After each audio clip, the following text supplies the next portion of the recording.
कि हमारे लिए बाबा साहब भगवान से कम नहीं।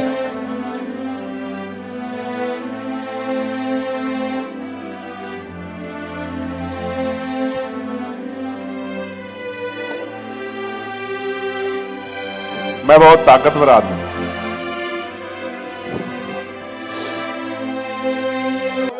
आज बाबा साहब की जयंती हम यहां अमेरिका में मना रहे हैं, लेकिन भारत में हर गली में, हर गांव में, हर कस्बे में, हर शहर में, हर जिले पर, हर ऑफिस में, वो सरकार किसी की भी हो, वो बाबा साहब के विचारों से सहमत हो या ना सहमत हो, वो बाबा साहब को मानते हो या ना मानते हो, लेकिन आज बाबा साहब भारत की जरूरी और मजबूरी दोनों है।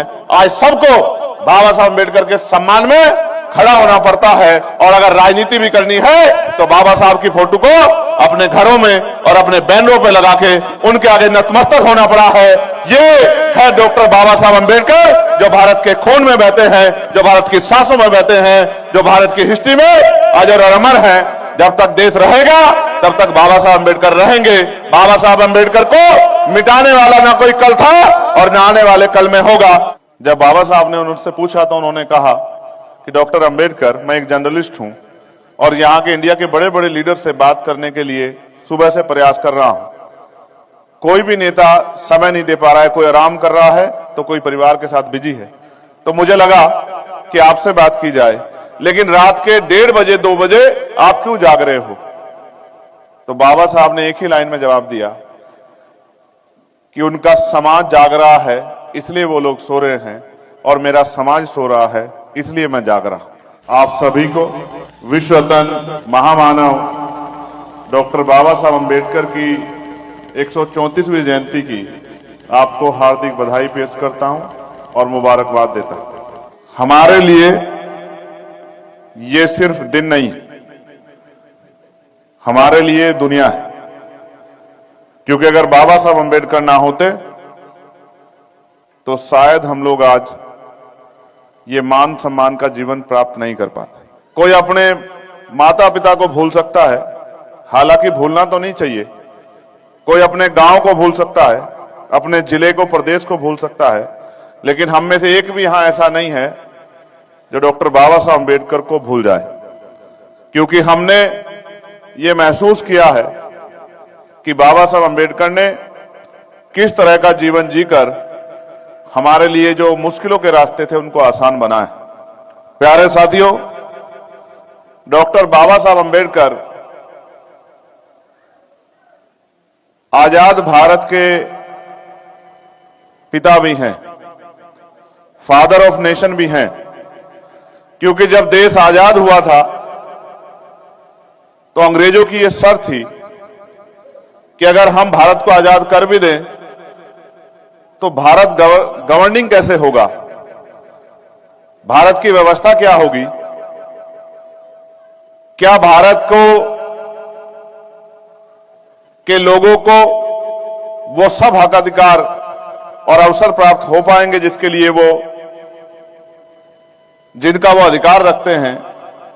दुनिया में घूमने के बाद बाबा साहब अम्बेडकर के रूप में भारत को संविधान निर्माता मिला, जिन्होंने 2 साल 11 महीने 18 दिन में पूरी दुनिया का सबसे प्यारा संविधान, सबसे सुंदर संविधान, भारत का संविधान बनाने का काम किया। यह हम सबके लिए गर्व की बात है। उस संविधान की वजह से टुकड़ों में बटा भारत, जातियों धर्मों में बटा भारत एकजुट हुआ, और वही अधिकार आज प्रधानमंत्री के बेटे को है, और वही अधिकार आज भारत में किसान मजदूर के बेटे को भी है। ये अगर संभव हो पाया है तो ये बाबा साहब अम्बेडकर के संघर्षों से और भारत के संविधान के रूप में जो आजादी उन्होंने हमें दी है, ये उसी की वजह से संभव हो पाया। मैंने अपने जीवन में ये महसूस किया है कि हम बाबा साहब को जानते तो हैं, मानते भी हैं, लेकिन उनकी शिक्षाओं पे पूरी जिम्मेदारी से काम नहीं कर रहे हैं, क्योंकि जिस दिन हम उनकी शिक्षाओं पे काम करेंगे तो मुझे ऐसा लगता है कि हमारी परेशानियां बड़े पैमाने पे खत्म हो जाएगी। जब मैं यहां आया हूं तो आपको देख के मेरे मन में बड़ा उत्साह है कि आपने बाबा साहब अंबेडकर को फॉलो करके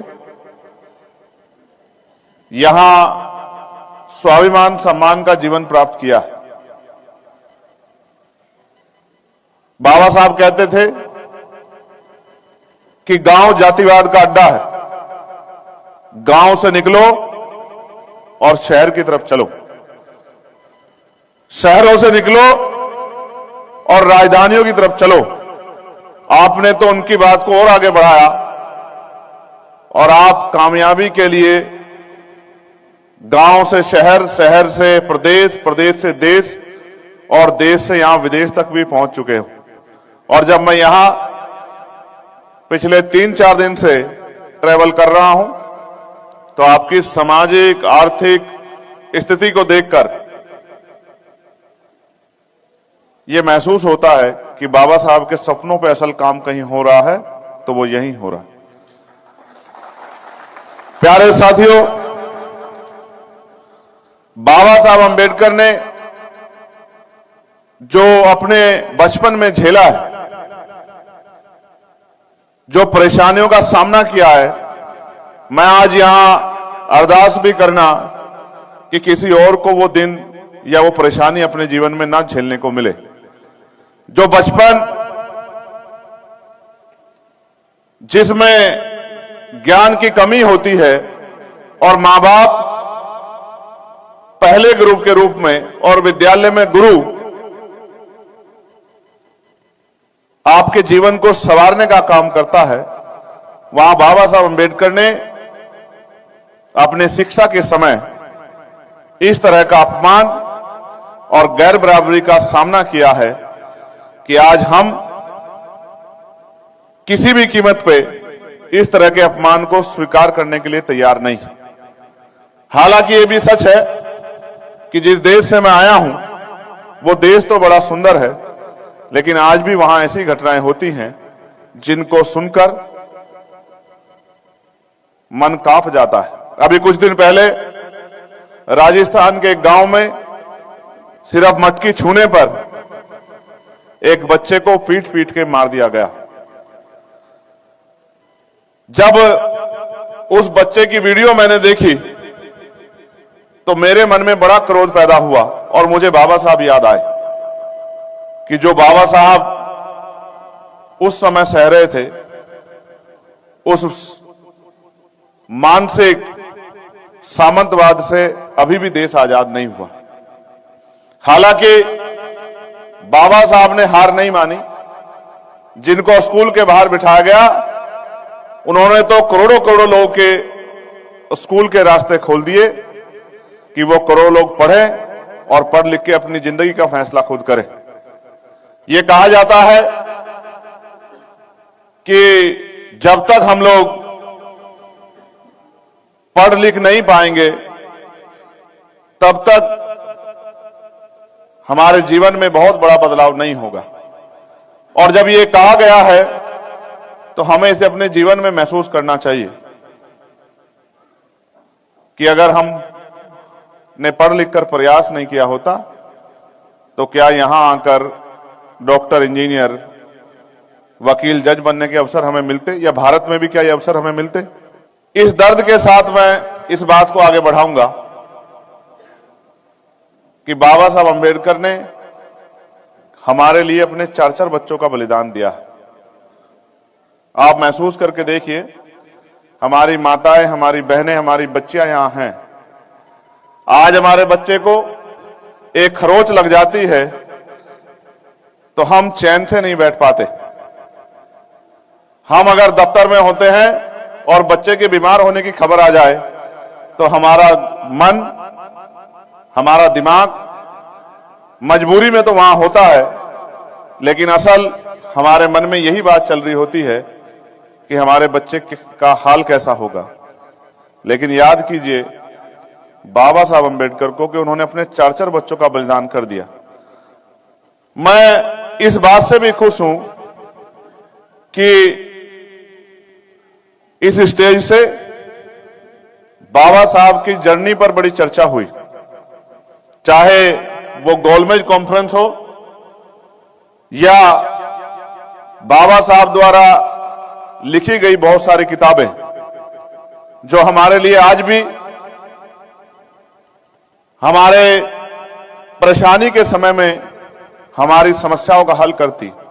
हालांकि मैं तो यह भी कहूंगा कि अभी भारत में नोटबंदी हुई थी, नोटबंदी का फैसला तो जल्दबाजी में लिया गया, लेकिन वो फैसले के पीछे भी जब जवाबदेही हुई तो बाबा साहब अंबेडकर की किताब को ही कोट किया गया, जिसका नाम है प्रॉब्लम ऑफ रूपेज। इसका मतलब यह है कि जितने प्रासंगिक बाबा साहब ने जीते उससे भी ज्यादा जरूरी आज दुनिया के लिए बाबा साहब अंबेडकर हैं।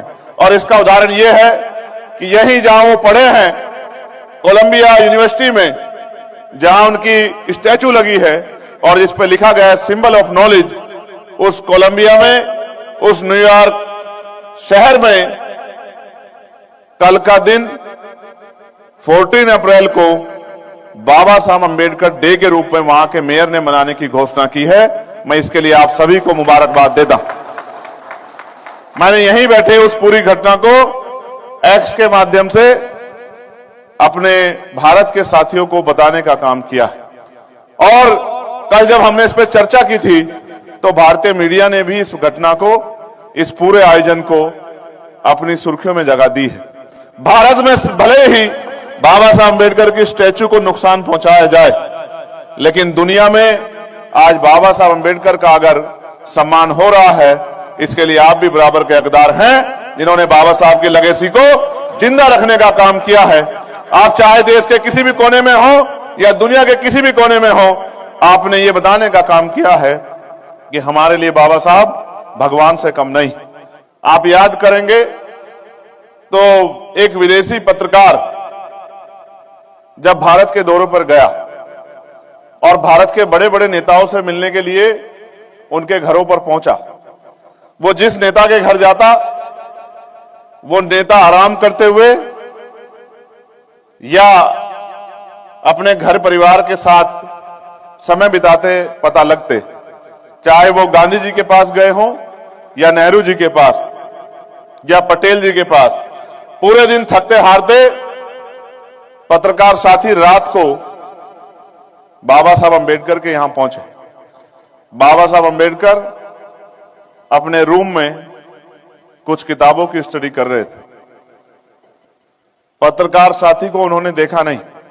उन्होंने सोचा उनके साथ काम करने वाला उनका कलीग है।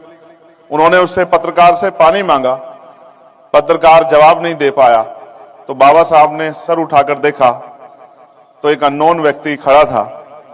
बाबा साहब ने उनसे पूछा कि हु आर यू। जब बाबा साहब ने उनसे पूछा तो उन्होंने कहा कि डॉक्टर अंबेडकर, मैं एक जर्नलिस्ट हूं और यहां के इंडिया के बड़े बड़े लीडर से बात करने के लिए सुबह से प्रयास कर रहा हूं।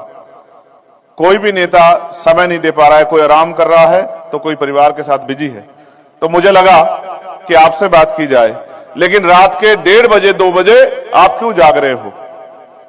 तो बाबा साहब ने एक ही लाइन में जवाब दिया कि उनका समाज जाग रहा है इसलिए वो लोग सो रहे हैं और मेरा समाज सो रहा है इसलिए मैं जाग रहा हूं।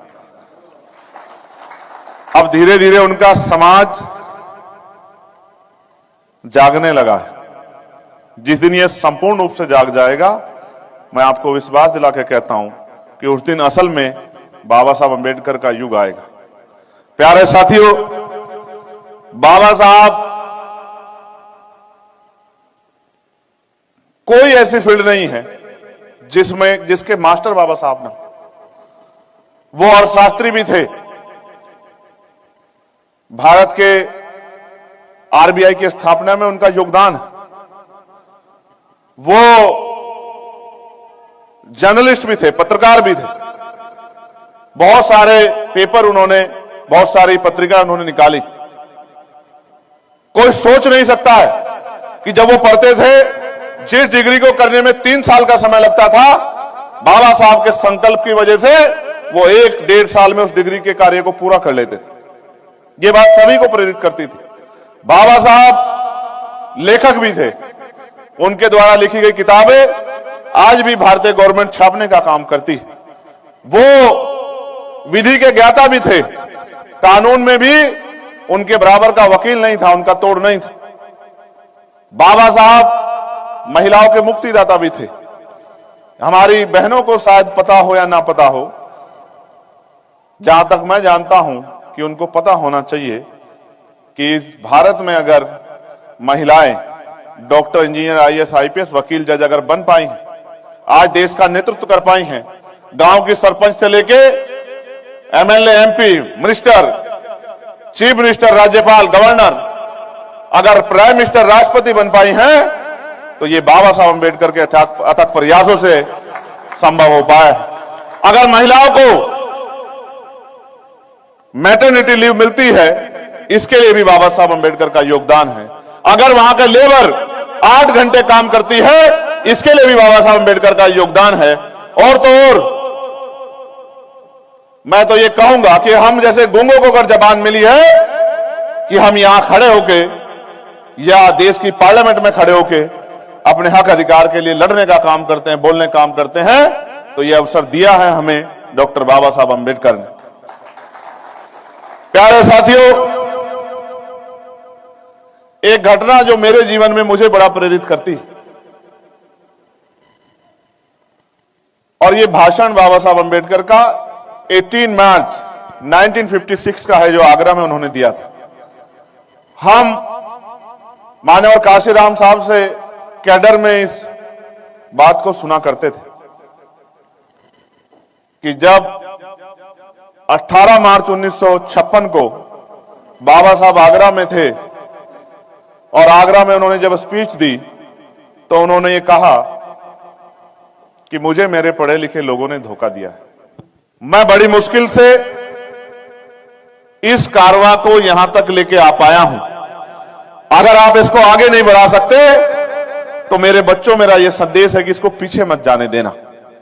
यह बात तो आपने बहुत बार सुनी होगी, लेकिन अगर आप मुझे सुनते हैं तो इसके आगे की कहानी आपने सुनी होगी कि बाबा साहब ने पूरी बात उस दिन क्या कही थी। बाबा साहब को यह तकलीफ थी कि जिनको सहारा देके उन्होंने पढ़ने के लिए भेजा, उन्होंने देश से और समाज से किनारा कर लिया। उन्होंने ना समाज की परवाह की, ना अपने देश की परवाह की। उन्होंने बाबा साहब के योगदान को भुला दिया और अपने परिवार तक सीमित हो गए। तो बाबा साहब अम्बेडकर ने बात को आगे बढ़ाते हुए कहा कि अब मैं बूढ़ा हो चला हूं, बीमार रहता हूं। अब मैं बूढ़ा हो चला हूं, बीमार रहता हूं। जो मैं करना चाहता था, उसका बहुत कम हिस्सा अभी कर पाया हूं। मैं ये सोचता हूं कि इस आंदोलन रूपी तंबू को जिस तरह मैंने चलाया है, अगर एक भी नौजवान ऐसा खड़ा हो जाए कि वो इस तंबू का बंबू बनके इस आंदोलन को आगे बढ़ाने का काम करे, तो मैं अम्बेडकर भी चैन से मर सकूं। लेकिन जब मैं चारों तरफ देखता हूं, तो मुझे एक भी नौजवान ऐसा दिखाई नहीं देता। जिस दिन मैंने ये बात पढ़ी थी, उसी दिन मैंने ठान लिया था कि हम बाबा साहब के सपने को अधूरा नहीं छोड़ेंगे। बाबा साहब अम्बेडकर के सपने को पूरा करके दिखाएंगे। अपने जीवन का एक एक पल लगाएंगे और ये साबित करेंगे कि अभी बाबा साहब अम्बेडकर के बच्चे जिंदा हैं। उस देश में वो सपना पूरा होगा जो बाबा साहब ने देखा था।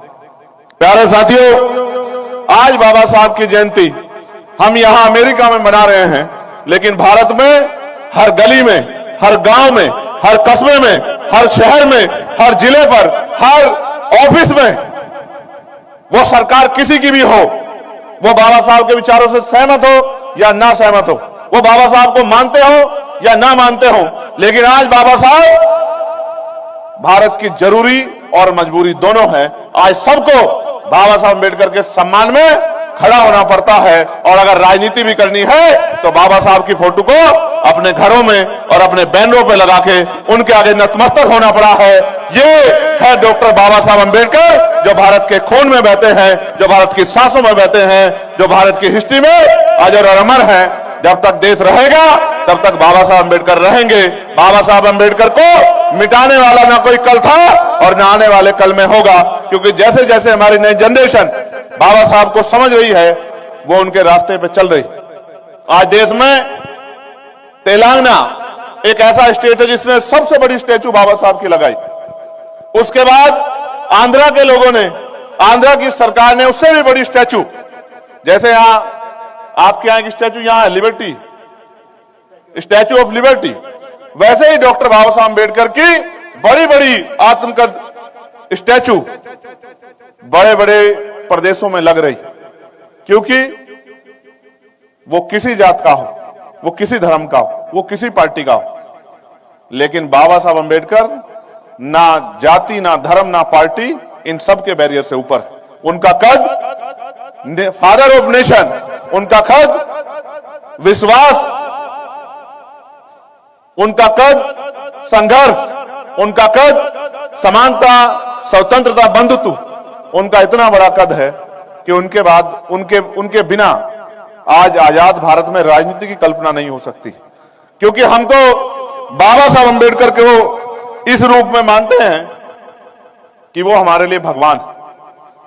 हमारे लोग तो, मुझे ये कहने में बड़ा, आप तो, हमारी बहनें तो यहां आ गई हैं, लेकिन मुझे ये कहने में कोई हर्ज नहीं है कि गांव की बिना पढ़ी लिखी महिलाएं भी अपने पिता के बारे में कुछ भी सुन सकती हैं, अपनी मां के बारे में कुछ भी सुन सकती हैं, लेकिन बाबा साहब अम्बेडकर के खिलाफ कुछ नहीं सुन सकती।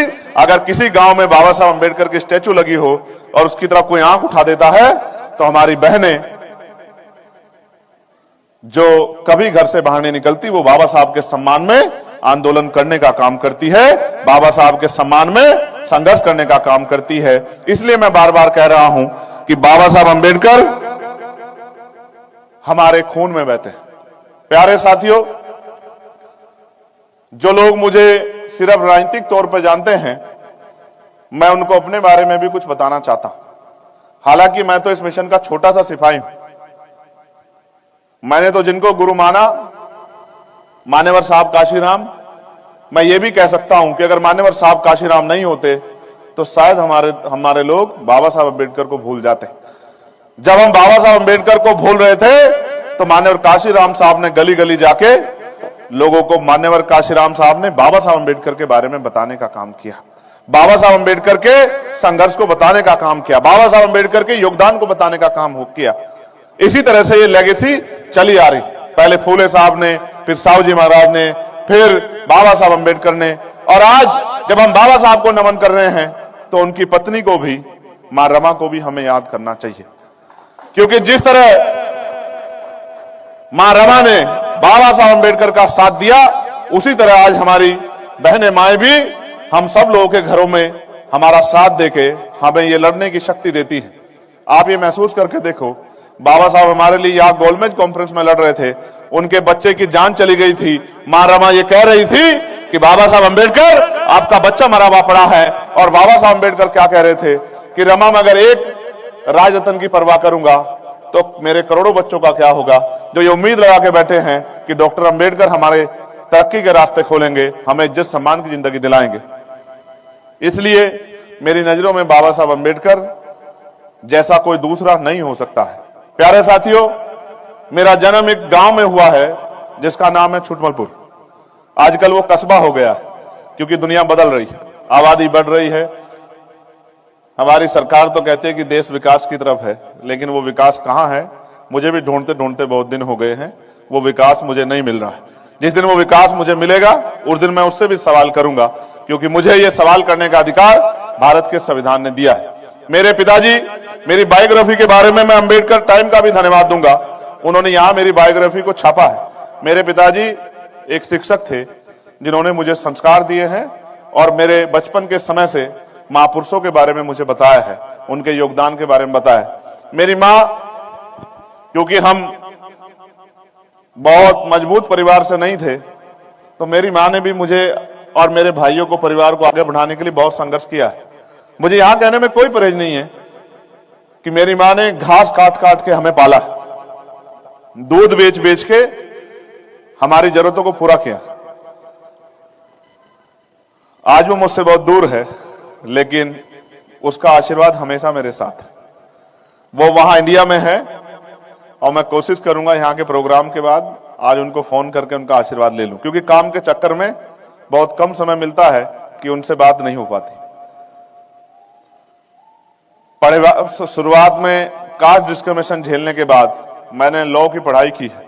लॉ की पढ़ाई के बाद मैं पढ़ने के लिए विदेश आना चाहता था। अचानक मेरे पिताजी बीमार हो गए। पैसे की कमी के कारण और पॉलिटिकल पहुंच ना होने के कारण मैं उनका इलाज सही तरह नहीं करा पाया। मेरे पिता मेरे हीरो थे, क्योंकि उन्होंने कभी मेरी जरूरतों में के समय में मुझे अकेला नहीं छोड़ा। हर पिता हीरो ही होता है, वो अपने बच्चों की सारी खुशियों को पूरा करना चाहता है। मेरे पिता भी मेरे हीरो थे, लेकिन मैं अपने हीरो के लिए कुछ नहीं कर पाया। जब वो मुझे छोड़ के गए, उस दिन वो दिन था 11 जनवरी का और साल था 2013। उस दिन मैंने तय किया था कि मैं आज के बाद अपना जीवन बाबा साहब अंबेडकर के अधूरे काम को, मान्यवर साहब श्री काशीराम के अधूरे काम को पूरा करने के लिए लगाऊंगा।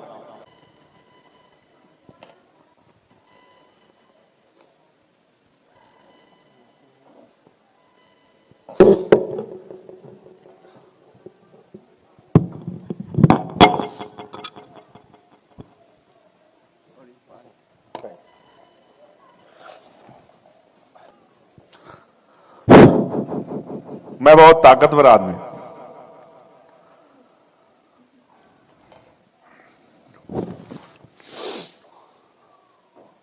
लेकिन पिता उसके जैसा भी कोई नहीं होता है, और वो दोबारा भी नहीं मिलते।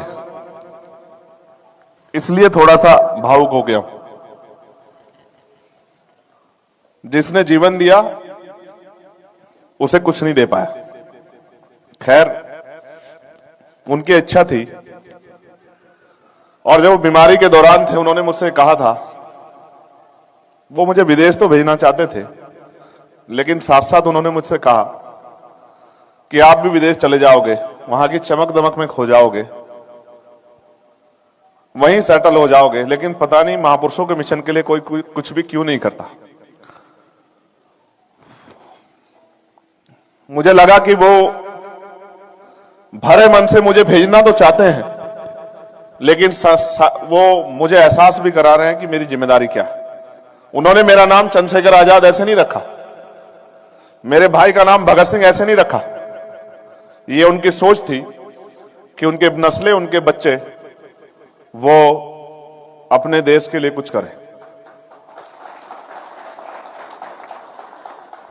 12 जनवरी 2013 को मैंने अपने सारे सपनों को एक साइड रखा और मैं बाबा साहब अंबेडकर के मिशन में, सामाजिक परिवर्तन और आर्थिक मुक्ति के मिशन में पूर्ण रूप से शामिल हुआ। बहुत सारी अपना संगठन भीम आर्मी भारत एकता मिशन बनाकर बाबा साहब का जो पहला कोट था कि शिक्षित बनो, तो शिक्षा के क्षेत्र में जो बच्चे जिनको पढ़ने का अवसर नहीं मिल पा रहा है गरीबी के कारण, उनको पढ़ाने के लिए भीम आर्मी पाठशालाएं खोली। और आपको खुशी होनी चाहिए कि व्यक्ति एक स्कूल खोलते डरता है, हमने हजारों की संख्या में स्कूल खोल के बाबा साहब के मिशन को आगे बढ़ाने का काम किया। और हम अपने पाठशालाओं में सिर्फ सिलेबस नहीं पढ़ाते थे, महापुरुषों के बारे में भी पढ़ाते थे। फिर एक घटना के कारण जहां हमारे लोगों पर अत्याचार हुआ था, मुझे जबरन जेल भेजा गया। फरारी के समय में मैं पंजाब के साथियों के साथ रहा, फगवाड़ा में, होशियारपुर में, और जब मैं जेल चला गया तो 4 महीने बाद मुझे बेल मिल गई। मैंने सोचा कि 4 महीने या लगभग 120 दिन हो गए हैं, कल मैं सूरज देखूंगा। रात के 3 बजे मेरे ऊपर एनएसए लगाई गई, नेशनल सिक्योरिटी एक्ट, और मुझे फिर से जेल में डाल दिया गया।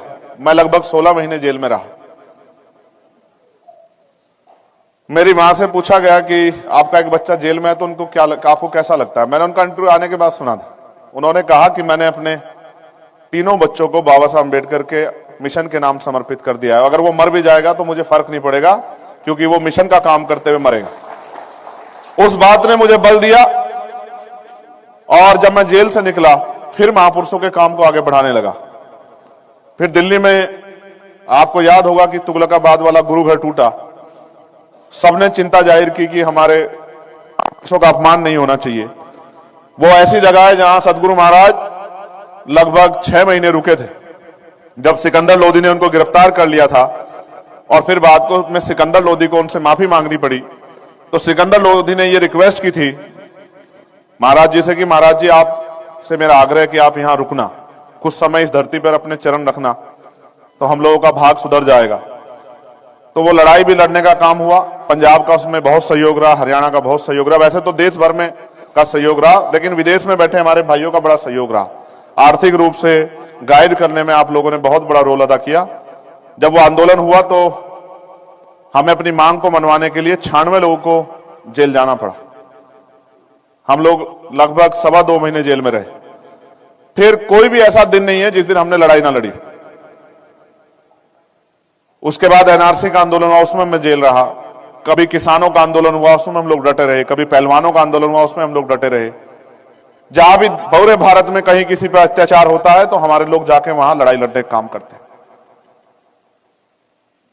2020 में इस बात को ध्यान में रख के कि बाबा साहब अंबेडकर ने जो कहा था हमसे कि political power is the master की, इट इज द मास्टर की by which can you open each and every door of your success, कि राजनीतिक सत्ता हमारे पास होनी चाहिए। कई प्रयासों के बाद जब सफल नहीं हुए तो हमने अपना दल बनाया। ये दल भी हमने मान्यवर काशीराम साहब से सीखकर बनाया, क्योंकि काशीराम साहब जब आरपीआई में जो बाबा साहब अंबेडकर का आंदोलन था, उनकी पार्टी थी, उसमें वो योगदान नहीं कर पाए, उनके लोगों ने उनको स्वीकार नहीं किया। तो बाबा साहब अंबेडकर के मिशन को पूरा करने के लिए मान्यवर काशीराम साहब ने एक नया आंदोलन शुरू किया। वो बाबा साहब के खिलाफ नहीं थे, लेकिन उनके दिल में कुछ कर गुजरने की तमन्ना थी और उनको अवसर नहीं मिल रहा था, इसलिए उन्होंने आंदोलन शुरू किया। जब वो शुरुआत में आंदोलन के दौर में थे तो हमारे लोग उनका मजाक उड़ाते थे, उनको कहते थे कि इस काशीराम ने अपनी नौकरी तो छोड़ दी है और हमारे बच्चों को भी हुक्मरान बनाने की बात करता है, मगर हमें तो लगता है कि हमारे बच्चों को रोजगार भी नहीं करने देगा। लेकिन एक ऐसा समय आया कि जब आपने उनकी बात पे पहरा दिया, उनका हाथ पकड़ा, तो हमने ताकत भी महसूस की और भारत की राजनीति में एक इतना बड़ा परिवर्तन भी आया कि जिनके पास चप्पल अच्छी नहीं होती थी, जिनके पास चप्पल 2 रंग की होती थी, मेरे आज भी वो दिन याद है जब पहली बार गवर्नमेंट बनी थी तो जो मंत्री बने थे उन पे चप्पल भी अलग अलग रंग की थी, उनको कपड़े भी उस दिन खरीदने पड़े। उनको देखकर गेस्ट हाउस का स्टाफ भी ये कह रहा था कि आप यहाँ कहां अंदर चले आ रहे हो, तो वो कहते थे कि हम मंत्री हैं। तो बोले मंत्री ऐसे होते हैं, ये तो मुझे आज ही पता लगा है। उस आंदोलन के जरिए समाज को एक शक्ति मिली और हमने उस आंदोलन में बहुत प्रयास किया कि हम रल मिलकर उस आंदोलन को आगे बढ़ाएं। लेकिन जब उन्होंने रास्ते बंद कर दिए तो माननीय काशीराम साहब के रास्ते पर चल के आंदोलन को आगे बढ़ाने के लिए, उनके अधूरे सपने को पूरा करने के लिए हमें वही फैसला लेना पड़ा जो माननीय काशीराम साहब ने लिया था कि हमें आंदोलन को रुकने नहीं देना है। क्योंकि साहब ये कहते थे कि मुर्दा लोग मिशन नहीं चलाते और जिंदा लोग मिशन को रुकने नहीं देते। मिशन को हमारे खून की जरूरत थी और हमने ये वादा किया कि हम अपना खून देकर भी बाबा साहब अम्बेडकर और मान्यवर काशीराम साहब के मिशन को सींचने का काम करेंगे, उनके सपनों को पूरा करने का काम करेंगे, उसके लिए संघर्ष करने का काम करेंगे। और फिर संघर्ष शुरू हुआ। इस बार संघर्ष खूनी हो गया और गोलियां भी खानी पड़ी। 2 साल पहले मेरे ऊपर गोली चली,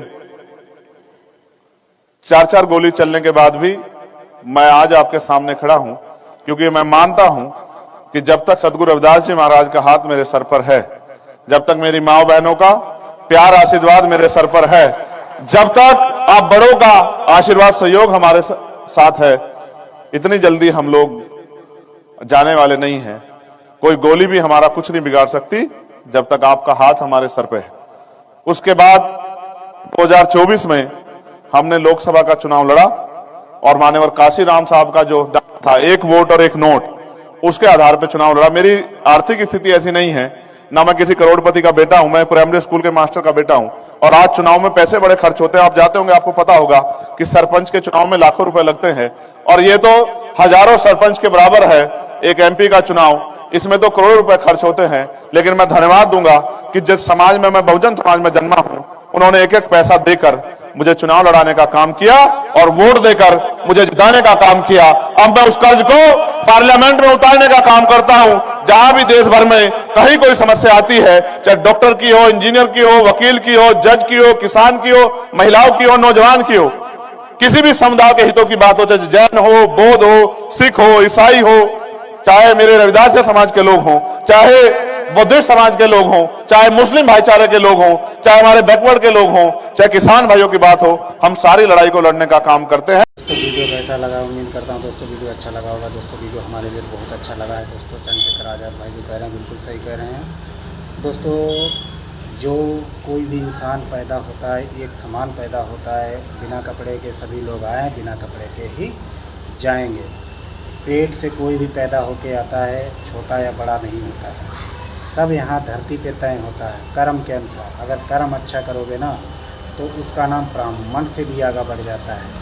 जैसे आप लोगों को एग्जाम्पल देता हूँ, जैसे कि हमारे डॉक्टर भीमराव अंबेडकर, वो एक गरीब फैमिली से बिलोंग करते थे ज़रूर, लेकिन उन्होंने ऐसा काम किया दोस्तों, पूरे देश में एक संविधान लागू कर दिया जो हमारे देश में आज उनका नाम अदब से लिया जा रहा है। बड़े बड़े नेता अदब से नाम लेते हैं, अपने ऑफिसों में फ़ोटो लगाएं। क्यों?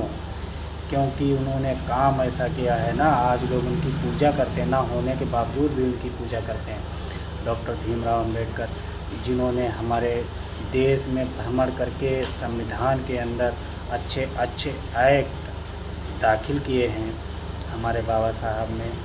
दोस्तों वीडियो कैसा है कमेंट करके बताना दोस्तों, और वीडियो को शेयर कर देना। अच्छा लगा हो दोस्तों लाइक कमेंट, और क्या नाम, मिलते हैं दोस्तों अगले वीडियो में। तब तक के लिए बाय बाय।